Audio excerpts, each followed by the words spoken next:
You're listening to the Archaeology Podcast Network. Welcome to today's show. Can I restart that?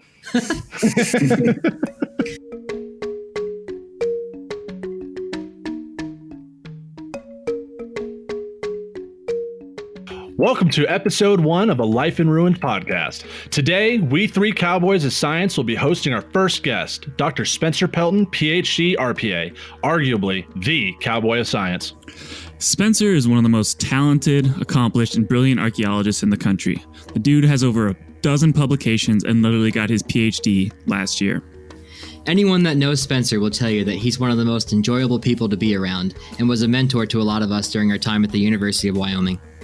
Spencer's research varies from lithic technology, hunter-gatherer ecology, to human evolution, and his dissertation focused on hominid thermal regulation. The list of his accomplishments would be too much to talk about in one podcast, so we'll let his smooth, Johnny Cash-like drawl tell you his life story.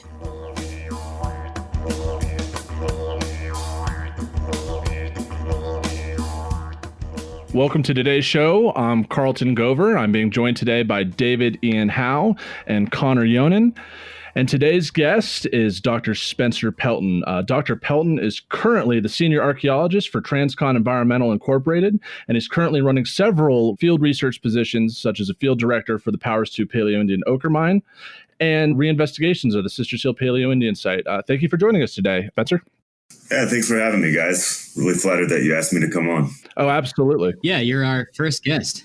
Yeah, it's a great honor. Thanks, guys. Of course. So just going into what we wanted to talk about today with you, Dr. Pelton, we just had a couple quick questions just to get our guests acquainted with your background. So what got you into archaeology? I mean, that's a pretty basic question. I think I started the way a lot of people do, is walking plowed fields in Tennessee with my dad, looking for flakes, something that's completely out of bounds for me these days. But back when I was 5, 6 years old, it was just good fun on these big rivers in Tennessee doing that. I always liked digging in the dirt, always liked old stuff. And I kind of lost it for a while. But then once I got to college, I realized that you could actually do it for a living.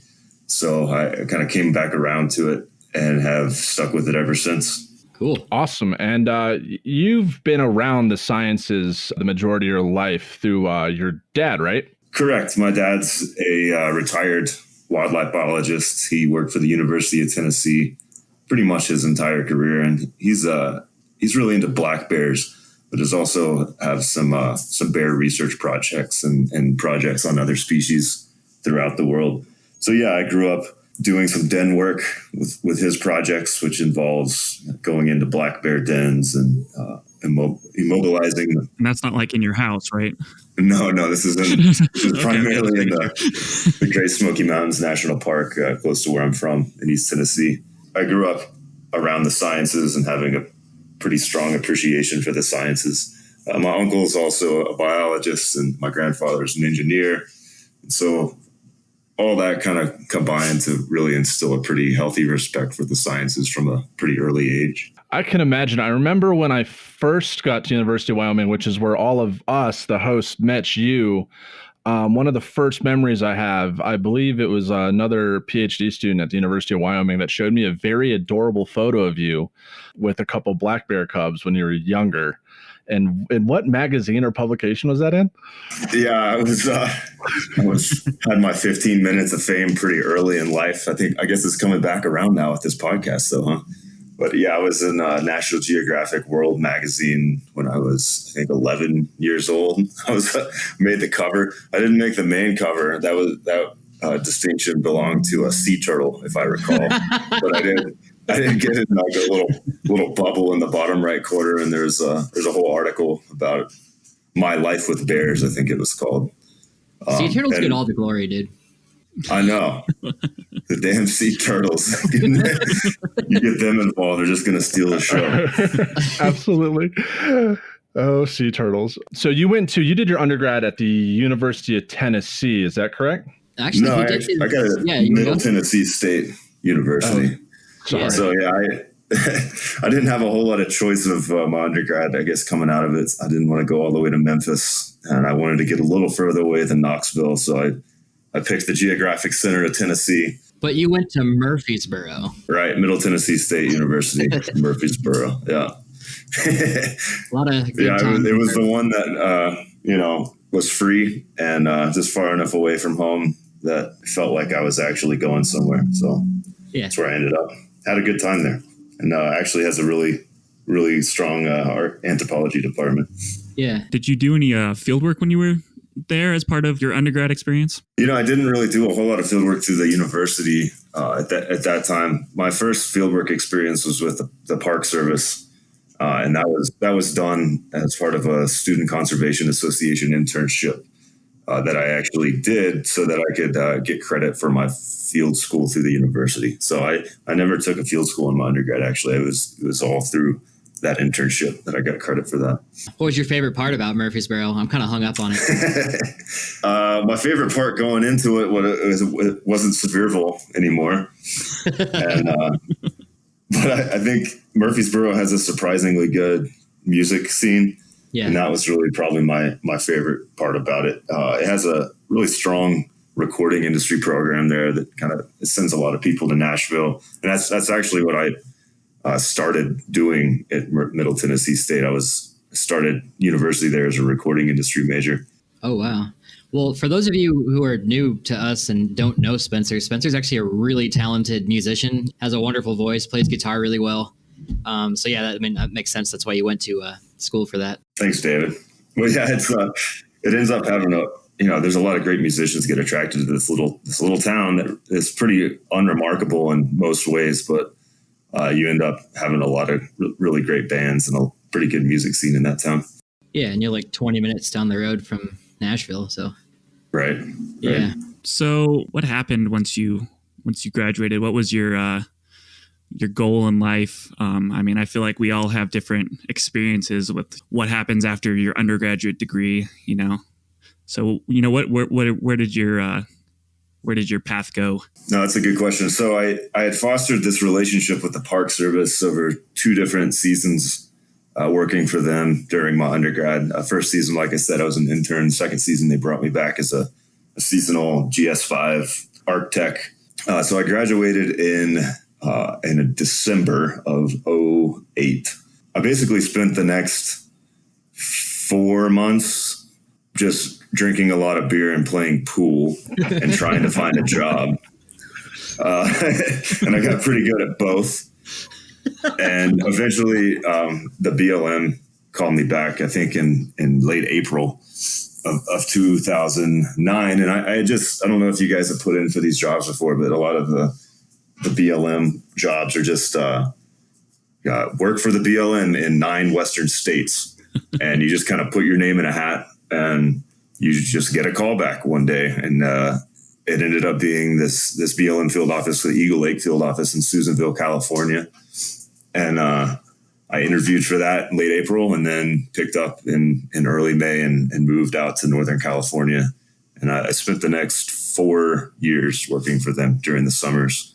So really, when I came out of my undergrad, I was pretty dead set on a career with the federal government as a federal archaeologist, and kind of wanted to make my way up through the ranks and maybe take on some resource management tasks or something like that. So at that point, a career in archaeology was mainly focused on the federal sector. Yeah. And you had told me at one point that you had gone out there for, or like the area you were working was like one of the more like beautiful areas of California you'd experienced, right? Yeah, it's great. I mean, it's certainly not the part of California you think of when you get all excited about moving to California, because it's not surfing and wine country. It's very much like high desert. It's kind of where the Great Basin meets the Sierras, meets the Cascades. It's this really, really gorgeous remote location. Still the most rural place I've ever lived, including now in Douglas, Wyoming.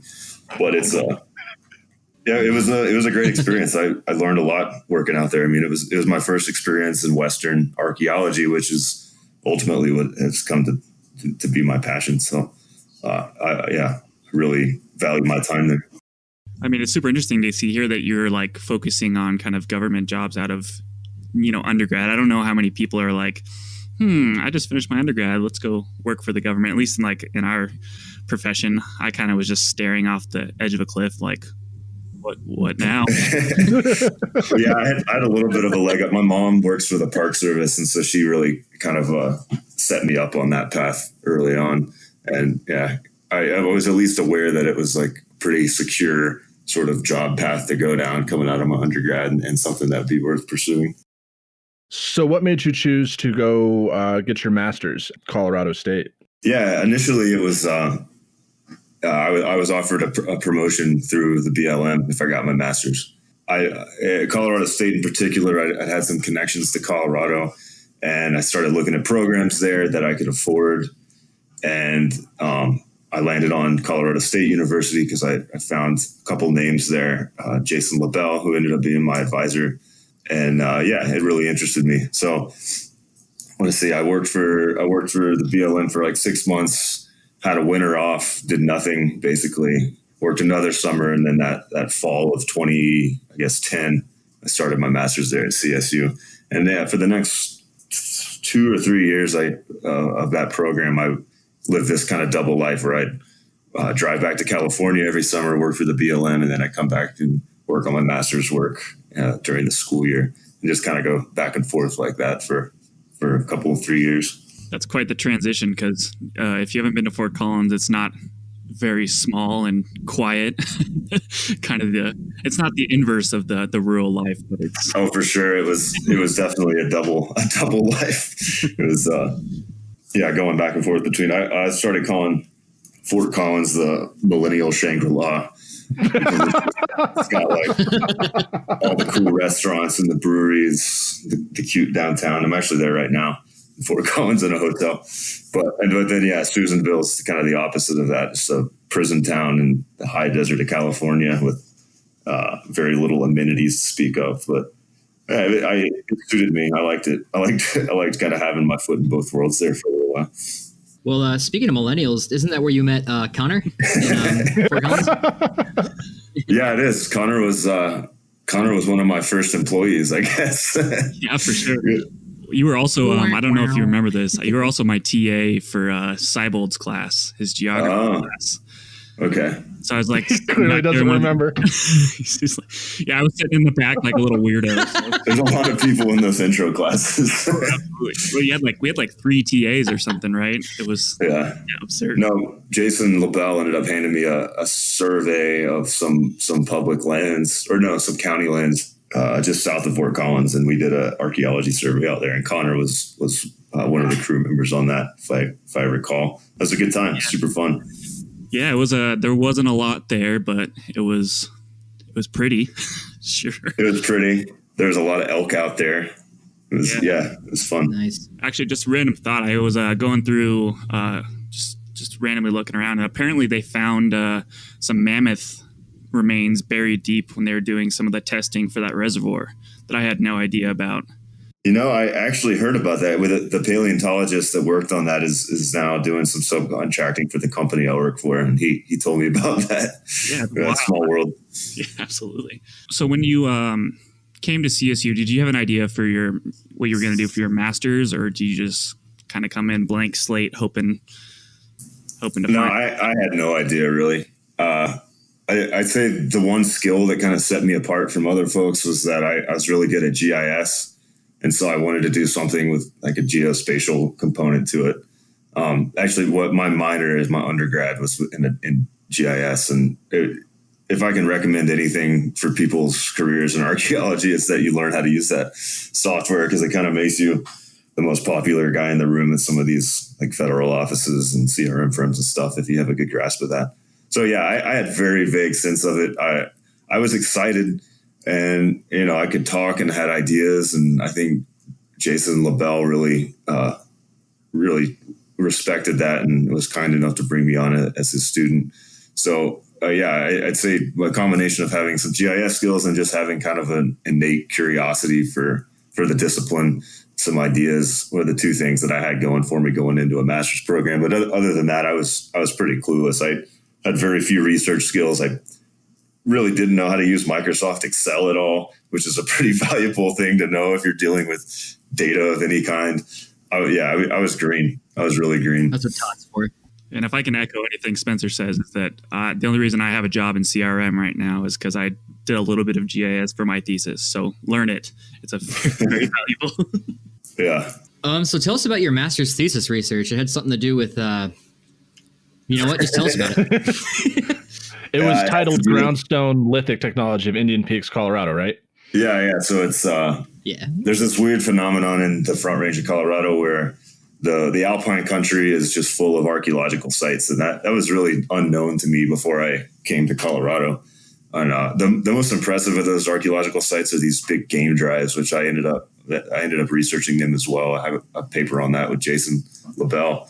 But there's also this weird thing where there's groundstone tools everywhere, things that you use to process plants, grind plants up. And the alpine tundra is not really the type of place that you associate with really rich floral resources. And so I got really intrigued by the presence of these tools all throughout the Front Range. I think it was 40% of the sites have groundstone up there, which is a really large number. And some sites have a ton of it on there. So I wrote a thesis trying to explain why one might carry these groundstone tools up from the Front Range to these alpine sites. That's the other thing. All the groundstone tools up there are carried at least 20 kilometers uphill to get to these sites. Sounds like a rocky predicament. I think like most people, they kind of like cringe when they go back and look at their master's thesis, and I do the same. But the one thing I can't say about it is I was able to ask some questions and kind of throw some hypotheses out and try to use data to answer those. And I feel proud that I kind of got to that point of scientific inquiry by the time I wrote my master's thesis, as opposed to just more of kind of a descriptive master's thesis where you dig a few shovel tests and describe what came out of them. Gotcha. Well, do you have any advice for people thinking about starting their master's or thinking about graduate school in general? Always have it paid for by somebody else. There's no point going into debt. I'd say if you're just going into a graduate program because you don't know what else to do, don't do it. Especially if you got to take out student loans to finance it. I'm pretty pragmatic about a lot of this stuff. And so that's really my first piece of advice. As far as which programs to get into or what skills you need to foster before you go into one, it's kind of conditional upon your own interests and where you want to go with your career. I would certainly say that learning how to read critically and quickly and like skim academic literature and really digest it quickly is probably the most valuable skill that you're going to need when you go into a graduate program, as well as some basic understanding of descriptive statistics and Excel and how to use PowerPoint, all the basic stuff that you kind of pick up as you go along. But if you have some of those skills going into it, then it definitely gives you a leg up. No deep philosophical insights into it though, other than like, don't do it unless you have to. I mean, it's no use kind of spinning your wheels, paying more student loans than you already do. And ending up with something that you don't really know what to do with. So if it's not going to advance your career at all, then I wouldn't suggest doing it. Well, sounds good. Well, on that little nugget of information, we're going to go ahead and take our first break. We're going to be back in a moment to continue our conversation with Dr. Pelton and talk about his doctoral research and some of our experiences with him at the University of Wyoming. Cool. And welcome back to episode 1 of a Life in Ruins podcast. We're about to continue our conversation with Dr. Spencer Pelton. And for this segment, Dr. Pelton, we just want to kind of talk to you about your experiences as a doctoral student at the University of Wyoming and just kind of talk about experiences personally that we have with you. Connor met you originally at CSU, Colorado State University, and me and David met you at the University of Wyoming. So why did you choose Wyoming to begin with? It's a great program. That's a pretty simple answer. But I also kind of fell in love with the Plains and Rocky Mountains when I was down at Colorado State working with Jason LaBelle. And so I knew I wanted to do some archaeology in the Plains and Rocky Mountains and continue doing research in that region. And, when he comes down to it, you start looking at programs, there's not a whole lot of choices there. There's CU, maybe University of New Mexico, something in Utah or Montana. But I ultimately decided Wyoming because I thought the faculty did really interesting research, and I had met them before and really enjoyed being around them. And I'm talking about Bob Kelly, Todd Serval, Marcel Kornfeld, Mary Lou Larson, all the folks that are there at Wyoming that do Plains and Rocky Mountains archaeology. I should also, you can't pass by George Frizen being still around the department. He's still in there as much as possible. So all those things together, it made it a pretty logical choice in my mind. And so I went up and visited with Todd in the fall of 2012, I guess. And one thing led to another, and I spent the next 5 years there. Gotcha. And this is an absolutely pertinent question, but do you have a Bob Kelly impression? Carlton, can you turn the music down, please? I guess that's it. I don't know. I've never tried that one before, but something like that. Oh my gosh, fair enough. So when did you start your doctorate program at Wyoming? Was it directly following your completion of your master's? Yeah, I actually had finished my master's the first semester I was at Wyoming. So there was no break between my master's program and the PhD program. I was feverishly finishing my thesis, my master's thesis for submission that fall semester, on top of being completely overwhelmed with starting a PhD program. So that was a stressful time. Fall of 2013 was my hair got pretty long, beard got pretty thick that fall. I think that's when I met you, and I remember it being like wicked long, and I was like, what? I guess that leads to the next question. What was your first impression of each of us when you met us at Wyoming? And I know for a fact you remember the first time you met me, which was at the Buckhorn, if you remember correctly. My first impression of each of you, huh? I already knew Connor, so I knew he was just a very polite, industrious young man, and I was very happy to have him at Wyoming, coming up from Colorado State. David, I don't quite remember the night you're talking about. I'm assuming there was. It was when my mom picked me up from the bar. Oh, that's right. Yeah, David was visiting the department to come, and we took him out to the Buckhorn. I don't know what you thought about the Buckhorn, but it's kind of like the bar you take people that are new to Laramie. It's the epitome of what you think of as like a Wyoming cowboy bar. And then David's mommy had to come pick him up because he was traveling out to his college visit with her. That was pretty funny. She had a free flight, so I went with her. Carlton, I don't know what I thought of you. You're both. Your mix of thoughtfulness and kind of douchebaggery is often confounding to people. But I think I warmed up to you pretty quickly though, and I ended up really liking all you guys. So Good. I met at Plains Plains conference in San Antonio this past year. I met Cody. I don't know his last name. Cody Newton. I think so.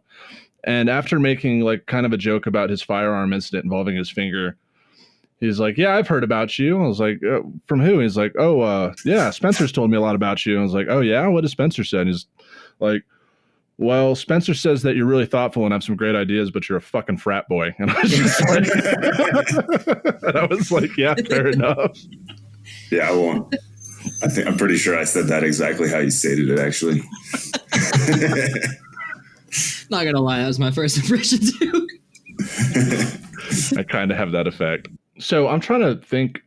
I only spent one session in the field with you during the first rock shelter pre-session with all the graduate students.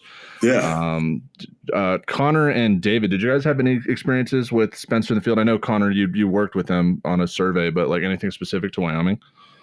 Me, Spencer, and Crabe, was it Randy and Eric? All we went on the Bighorn excavations that first year. Yeah, we tested some rock shelters up there. Yeah. That was when me and you had like a just straight day of bonding in a cave. That was fun. That was really nice. Yeah. It was a good time. That was such a serene setting too. That cave was just so beautiful. I want to go film really there nice now. Like, digging. I really wish I'd had a camera when I was there. But Yeah. Was that the same place that involved Dr. Robinson's Bluetooth debacle? Oh yeah. Oh yeah, that was. And he was like, or Spencer was like, please, can I just like sync the Bluetooth? And he's like, well, no, it's got, that's not Eric's voice at all, but he was like, you're going to mess up the contacts. I'll miss Jen's number or Jess's number. And you were like, that's fine. Just let me sync it. And then Spencer reaches over, over the seat to go touch the Bluetooth. And Eric almost like whips the car over on a mountaintop. It was great. Yeah. Sorry, Eric. I found that button to push and had to keep going all the way. I loved every second of it, but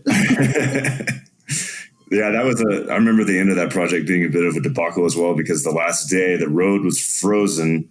Yeah. But then it thawed throughout the day and it was almost impossible to get out of that place. Like we had to get a quad to get out of there, I think, right? Yeah, that was a bit of a, and then we forgot the backfill plastic, and it was just like 5 things in a row. But yeah, it ended up being all right. That was a fun project. Definitely fun week. For sure. Yeah. Spencer, you and I had worked together on what was it? The Mariah Ranch project. Yeah. One of the things I remember is that we were going around surveying, and I think we got into like a rainstorm and ended up like hiding in like a little rock shelter kind of thing. And then eventually at the end of the day, we all decided we're going back. And one of the students we're with just takes off, just goes. Like, you guys know Zach Garhart, right? Yeah, I remember that. Yeah, long legs. Yeah, and he just went, and we thought we had lost him. I had just come off of working the CRM project where, safety was drilled into your head every day, and losing people in your crew is like a big no-no in most contexts. And I was kind of freaked out about that, but yeah, it turned out all right. He's a Wyoming boy. I should have known that he could find his way off a mountain enough, but yeah, he like it was my first time meeting. He was just like 5 steps and he was gone. Yeah, ridiculous. Dude, Zach Garhart is like a Wyoming Sasquatch from Guernsey. Working under him at the UW Field School was just like an enlightening experience. That man Wyoming also Sasquatch. Like That's its own breed for sure. Subspecies. Homo sapiens Garhardensis. Yep. That's good. I think I'm out. So, Spencer, what kind of led you back going to your dissertation research? What kind of inspired you to choose your dissertation topic or take the route you did and write about what you did? A couple things, I guess. I knew I wanted to do some big idea stuff for my dissertation, kind of big scale stuff. Just because that's in my mind, that's your opportunity to do something like that. It's supposed to be the time that you write a big picture thing. You have 5 to 10 years to think about it and write about it. So there's not a whole lot of other opportunities besides a PhD program that you can sit down and write a big idea kind of study. That's a cool point. The study, by the way, it's about thermoregulation, so about the impact of temperature on the archaeological record via human behavior. And the other reason was I kind of gotten into some human behavioral ecology ideas through Bob Kelly's work coming into the program. And wait, Bob Kelly does human behavioral ecology? Yeah, right. There's a lot of talk about kind of what people eat in human behavioral ecology, but there's not a whole lot of talk about the other thing that you need for survival, which is keeping warm when it's cold and keeping cool when it's warm. So I thought that developing some theory about that topic would be a really useful contribution to HBE studies. Yeah, especially. And I think you had told me at one point that you were going to write that dissertation in like the form of like a book for hikers. Is that right? That was one of the dead ends. Yeah. I bet. No, I mean it's a super relevant topic for anybody that kind of lives outdoors today. So I had a fleeting idea to like get Patagonia or some outdoor company involved and kind of try to make some sort of meaningful contribution to how they produce their garments and thermoregulation technologies. But yeah, that never went anywhere. Ultimately, you just have to kind of finish the thing, and those big ideas maybe come later. I remember I went to your dissertation defense, and because part of that, your dissertation was like human global dispersal and how people got out of Africa, right? Yeah. Yeah, and then you basically ended it was just like, yeah, it's easy for people to move around the equator because it's easy to be naked and homeless. Yeah, and that's kind of my tongue-in-cheek way of putting it when I give public talks about it, but it's kind of true. It's there's certain places in the world that you can be naked and homeless with very little problems, and other places where it's very much not possible, and a whole lot of variation in between. So, for instance, in the United States of America, it's pretty easy to be naked and homeless in Miami and San Diego, which I'm not saying anything about the cultures of those places, but there's probably more naked and homeless people there than other places in the country because you can do that. But ultimately, it has some pretty fundamental implications for global human dispersal about where you have to invest in kind of clothing and shelters and things like that, and where you don't have to. And that's the gist of that argument. And you worked with Dr. Todd Suravel on his Doha project? Yes, you said that fine. Oh, perfect. Just checking. Because it's spelled super interestingly with its silent K in there. Todd pronounces it a little differently, but I'm not going to try to attempt to mimic it. So yeah, fair enough. How were you able to incorporate that research with those reindeer herders into your dissertation? Yeah, I was. That was one of the really fortunate experiences of my PhD. Was getting to go with Todd over to Mongolia and live with these semi-nomadic reindeer herders for a couple months.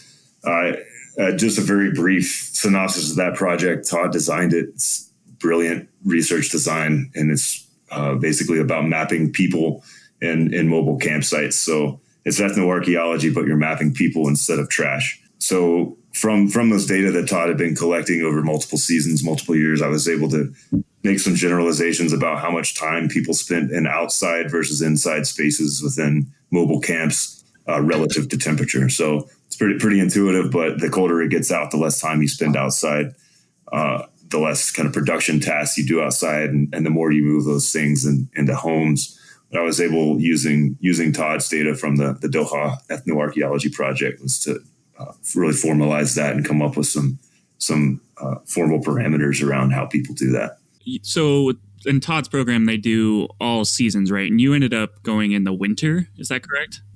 It was really spring. It was early spring. So when we went in, there was still a lot of snow on the ground. We got snowed on for probably the first month. We were there every day. It was really cold. I mean, it wasn't as cold as when Todd and Matt O'Brien went over there in late December, early January. It never got above negative 40 or something ridiculous like that. It was just brutally cold in the middle of winter. The spring was a little more tolerable, but it was super snowy. So our trip into their spring camp was pretty harrowing, multiple day journey over this big snowy mountain pass. It was fun.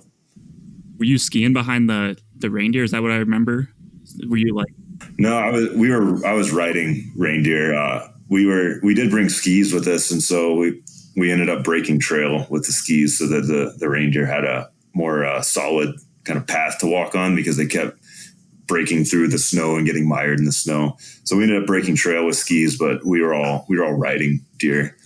I was told that if you put a reindeer with a red nose in front of the rest of them, that they all know where to go. Is that valid? That's an absolute truth, Carlton. They always keep one reindeer with a red nose around, and you guys weren't forced to wear them when you were in front breaking trail. No, that would have been a little cruel. No, the reindeer are really good in the snow, right? That's what they're meant for. But if you hit the snow at just the wrong time, they kind of the snow doesn't have a hard enough crust on the top, so they end up breaking through anyways. And yeah, they really struggled on our trip into that camp. Pretty hard. David, you had something to say? Oh, right. Yeah. I was going to ask nothing about, Rudolph for Christmas. But did historic reindeer herders in like the taiga or the steppe, did they use skis to break trail, or was it like a different thing back then? Yeah, they say they did. We actually had a pair of wooden skis in our camp. They were really old. Actually, Todd they gave them to Todd because Todd really wanted them. I think he gave him some money for them, but they're super cool wooden skis that they carved out of a side of a tree. And I remember one real funny moment was we were sitting in our house and they had used these skis as kind of planks in the floor of the house they built for us. And one of the Doha teenagers was sitting there kind of hacking at it with a big knife. And Todd was like, "Stop, don't do that." And he's like, "What? They're trash. They're crappy. They don't work anymore." And Todd was like, "They're cultural treasures." Which I don't know. I don't think it translated exactly into Mongolian, but it was a super funny moment. They're cultural treasures. And they were super neat. I mean, probably some of the last handmade wooden skis around in the taiga. Cool. Well, I guess that'll conclude this section. We can go on to session 3. We talk about your high points and low points of your PhD work and what you're doing now. So I guess we'll get back after the break. And welcome back to a Life in Ruins podcast. Still continuing our conversation with Dr. Spencer Pelton. And we're going to conclude this episode by talking with Dr. Pelton about his post PhD career and just where he's at now. So Dr. Pelton, what have you been doing since you got your PhD from the University of Wyoming? Shortly after I got my PhD, I got an email from our department from a company called Transcon Environmental, and they were looking for an archaeologist in Wyoming with a graduate degree that had spent some time doing CRM work, and that sounded a lot like me. So, yeah.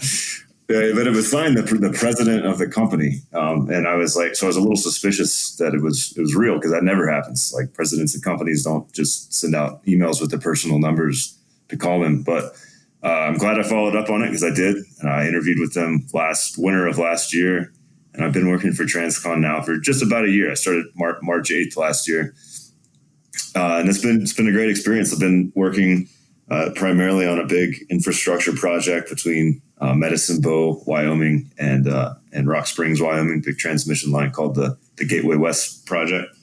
But also I've been working on some projects throughout the West, in Utah, Arizona. Worked on a little bit of stuff in Nevada, as well as a couple other projects in Wyoming. It's been great.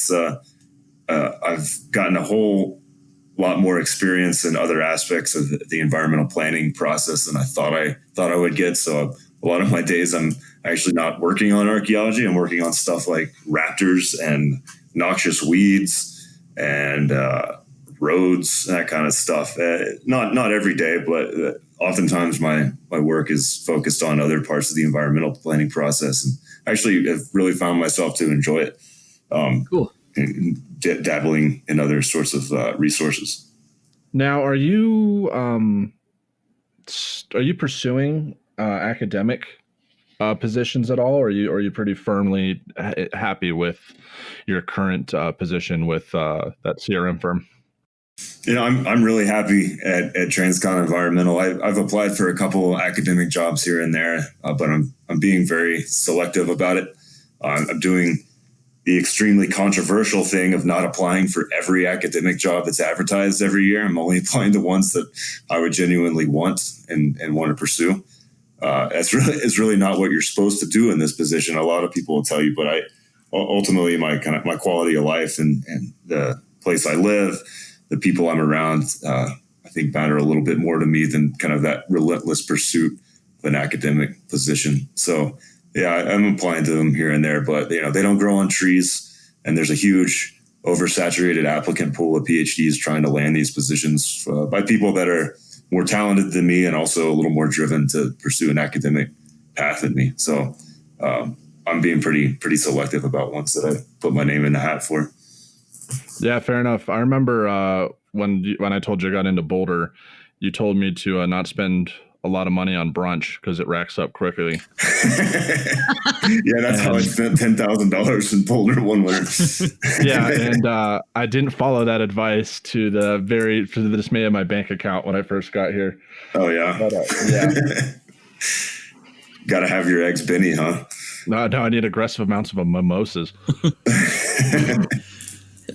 So, Spencer, you were saying that you're kind of selective about the jobs that you're looking for in academia, and probably with in CRM as well. What is kind of, can you walk us through that process of how you kind of figure out what school you want to, or what job you want to apply for or not? Yeah, sure. it comes down at this point. It comes down to a balance between compensation and personal interest is what it boils down to. In terms of personal interest, I think the academic jobs that I consider going for are ones that have, a strong research program, programs that don't require you to have an onerous teaching load are really the only ones that I've been considering applying for. I love doing research. I mean, that's kind of like why I continued to do a PhD program, so I'd have a chance to do a lot of awesome archaeological research, and that's what it provided me. So if I'm going to keep doing the academic thing, it really has to be in a research capacity. The other thing that you really have to take into consideration is compensation, and a lot of starting academic jobs are compensated very poorly for the amount of work that you put into it, especially when you start getting into adjunct positions and they kind of like dangle the carrot in front of you with like yearly positions, that kind of stuff. Those types of routes are just they're a bit abusive if I'm to be quite honest about it. A lot of academic programs in the country are really living off of this system where they're just keeping people around for as long as they want them and then kind of kicking them to the curb, or just living off of adjunct positions. And I think that's ultimately an unsustainable path for higher education. And it's not really one that I wish to endorse in any way. Feel the burn 2020.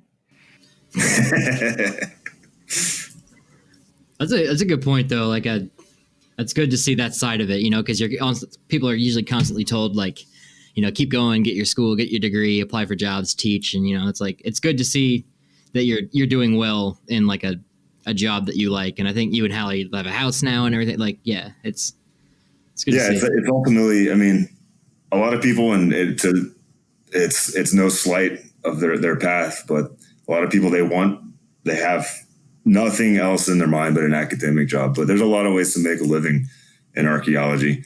And a lot of them are extremely satisfying ways to make a living. And I dare say maybe a little less anxiety inducing than an academic path, even though academia is a super fun career. You get the summers off. You kind of have pretty wide breadth of intellectual freedom in most positions, ideally.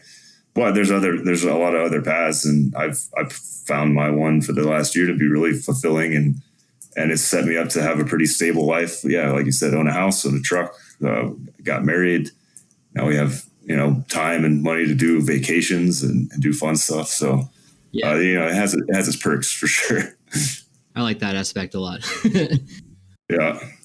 I guess let's see. Like, do you? I guess to continue on that, do you feel like fulfilled in your career, or like do you feel fulfillment? For sure. Yeah. But like I said earlier, a lot of it comes from being able to pursue some things that have really put me out of my comfort zone and really out of my core skill set. So for instance, doing marketing to like telecom companies or energy companies, or writing proposals for bids. All these are things that I've never really had to do. And I think a lot of academics never have to do, but they're extremely valuable job skills in the vast majority of the world. Just being able to, enter a room and talk to people and try to sell your product to them, basically. That's one thing that I've actually found myself enjoying a lot more than I thought I would when I started with this company. And also, like I said, getting involved with other resources and other aspects of the environmental planning process, and kind of seeing how, archaeology is one small part of this much larger process. It's been a really interesting and engaging thing for me to deal with. And that's really what keeps me interested in the job ultimately, I think. I mean, I like doing the archaeology as well, obviously. I don't think many archaeologists that have had a foot in both the academic realm and the CRM realm would tell you that CRM archaeology is quite as exciting as say digging at Ulm Rock Shelter, in a rock shelter with 11,000 years of prehistory stacked on top of each other with twine and perishable artifacts and all sorts of cool tools and stuff. So there's just the reality of that. I would suggest if you do go into CRM, it's nice to kind of keep a foot in some other realms of it as well, to keep you engaged and make sure you don't burn out. Because writing up fire cracked rock scatter number 570 is never anybody's like ideal way to be engaged with archaeology. Yeah. But you still get to, through your current profession, I mean, you're still doing research projects like on the side, correct? Yeah, nights and weekends. I'm still pretty engaged with several research projects. And honestly, I wake up some days and think I have more time to do that in the private sector than I would if I was in a academic job with a heavy teaching load. That's probably a little optimistic because teachers have the summers off. But yeah, I've been able to maintain projects at the Sisters Hill Paleo-Indian site, which is a great now stratified Paleo-Indian site up by Buffalo, Wyoming. I've managed to create a pretty interesting marriage of my personal academic projects and the CRM world at the Powers 2 site. So where we've worked out a way for the Wyoming Abandoned Mine Lands program to put some money into stabilizing this Paleo-Indian ochre quarry. And I'd been working on that site for a couple of years prior, and now we've actually got some state money involved to help stabilize this really remarkable site. So yeah, that's definitely kept my interest in archaeology stimulated in a big way. And at this point on papers, I'm kind of the guy that comes in and like writes the background section or something, and people will ask me to kind of edit stuff and formulate arguments and stuff like that. So I've been able to keep engaged with research in some pretty meaningful ways. Yeah, I mean, I know I saw you over the summer when I was field directing at Hellgap, like the project that you and Dr. Frizen were running at Powers, and it was just like amazing that you were able to run that, and then you'd work during the day, and then you'd help advise for this site, and it was very impressive the way that you were able to do that. That wasn't an ideal setup, sitting in my pickup truck with a laptop filling out site forms for a fiber optic project while also trying to keep the total station running at Powers 2, basically. But yeah, this year will be different because we do, like I said, we've got Powers 2 is my day job now in some capacity. We have funding to go out there and do work on it. So I've been able to work out a way to kind of marry those two. The two aspects, like the two hats, I guess, my academic hat and my CRM hat. Yeah, fair enough. And maybe when you're done with Powers, you can go over to Hellgap and help complete the excavation that you had me start this past summer. Our little shovel skim operation. Yeah. The one that revealed like over 700 artifacts from that little unit. Yeah. Hanging down at the SAAs. Yeah, the one that I'm presenting at the SAAs on that at a poster session. Really So if you want to know more about that debacle and how I almost got shot in the back of the head by Dr. Marcel Kornfeld from excavating outside of Locality 1, stop on by. Well, it was worth it. I just remember because Chris Rowe found that point that shouldn't have been there, and you were just like, hey man, it'd be good science if we got a shovel test in there to see what the soil looks like. And I'm like, yeah, that sounds reasonable. And then 700 artifacts later, you're like, yeah, man, there's definitely something interesting here. I'm going back to Powers later. And I was just like, what the fuck? Yeah, it took 5 years of a PhD to tell you, yes, 700 artifacts out of a little shovel scrape of a cut bank was interesting. Yeah. That's wild. Oh, yeah, Hellgap site's got some more secrets, man. Yeah. I've only been there once. It's a really cool site from what I saw. Yeah. So I guess what leads to our next question is, like, we're all anthropologists, and we went to arguably one of the the best anthropology programs in the country. And we might be a little biased, but I mean, we learned we learned from like a couple of the best archaeologists that I've ever met. What are your opinions on the field of anthropology, and like what's the future of it in American national discourse? You might regret asking this question, David. I regret a lot of things, but let's see. I mean, I think that American political discourse has been heavily influenced at the moment by certain branches of anthropology, and not in a hugely positive way. I think that anthropology is largely culpable for creating the acceptance of relativistic thought, which is both a really good thing, but also something that was weaponized by the Trump administration during the last election. And, facts are your opinions, man. And I think that anthropology should take a little bit of the blame for creating such an acceptance of I guess relativistic thought and something that's been kind of weaponized. Other than that, though, I mean, I think anthropology is hugely important for furthering human understanding in the world, and it's something that I still feel really strongly about. In terms of archaeology, particularly, I'm still a little skeptical that we can kind of take lessons from the past and hold them to have any sort of direct relevance to today's problems or the problems of the future. I do think, though, that just really simply archaeology inspires joy and awe in people, and that's something that should be considered valuable unto itself in my mind. Not just new discoveries or new pretty things, but some of the patterns and that archaeologists have been able to pull out of the record of and how societies form and change through time and collapse. All those things are extremely engaging aspects of our field, and things that we should capitalize on to keep justifying our relevance as a discipline in national discourse. Yeah. I guess to ask one more question on that, which I just thought of, you and I, and I guess Connor and Carlton also are pretty evolutionary minded people from our schooling.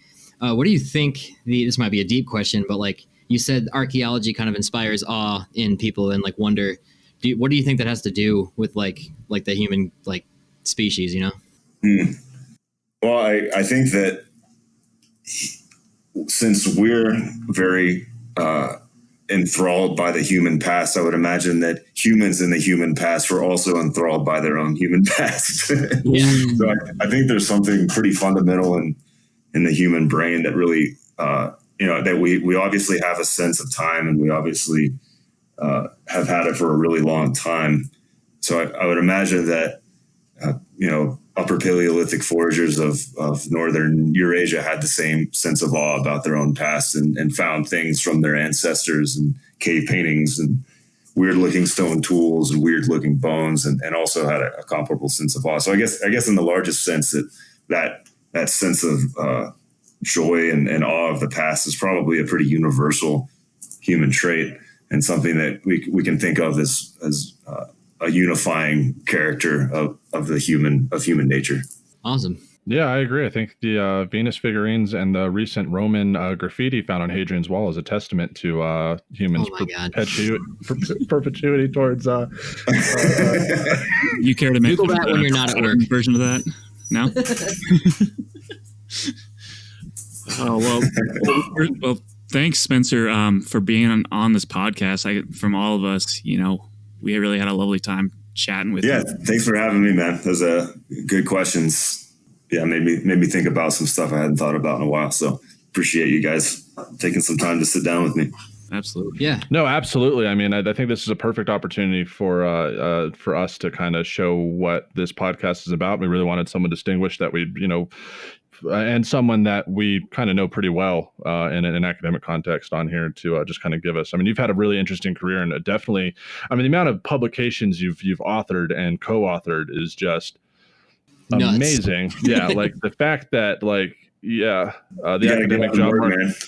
I'm trying. I'm actually, I have my PhD quals due on Monday, and I'm doing this instead. So, that's where I'm at. Well, thanks for taking some time out to do it. That's quite a big sacrifice for making there. I'd get back to the books. I know. All right. Well, thank you, everyone, all of our listeners, for this first episode of a Life in Ruins podcast. And thank you, Dr. Pelton, for being our first guest. So with that, we will see you guys all in another episode. Awesome. Thanks.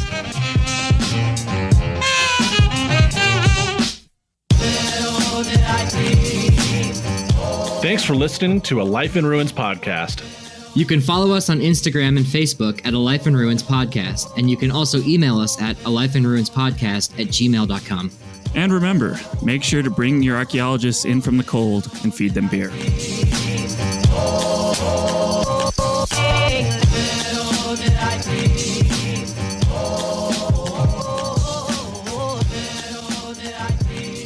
The This show is produced by the Archaeology Podcast Network, Chris Webster and Tristan Boyle in Reno, Nevada at the Reno Collective. This has been a presentation of the Archaeology Podcast Network. Visit us on the web for show notes and other podcasts at www.archpodnet.com. Contact us at chris@archaeologypodcastnetwork.com. You want to try that one more time? Yeah, I sound like an asshole.